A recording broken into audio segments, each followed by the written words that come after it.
কয় আমারে কয় আমি কি করতাম আমি কি করব না করতে বিস্কে আমার কাছে বার করে বিস্কে যাইতে তুই পারবে নি বিস্কে যাইতে যখন তা বিস্কে যাইতে পারো দিন থেকে হ্যাঁ তোর বড় কে আছে জমিন নিয়ে তোর সরিয়া দি মোটর কে আছে ডাক্তার লিয়া তোর বড় কে আছে তারে বিজি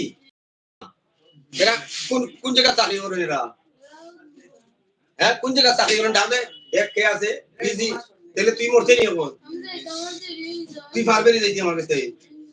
পারবে নি যাইতে যা আমি আল্লাহর কালাম দি বন্দি করছি আল্লাহ ঠিক আছে যে আল্লাহর কালামের লগে দেখ তোর বাবাই যে গুল ফেরাউন নমরুদ কারুন সাদ্দাদ আবু জাহেল আবু লাহাব উতবা সব ধ্বংস হইছিল তুই বাঁচবে নি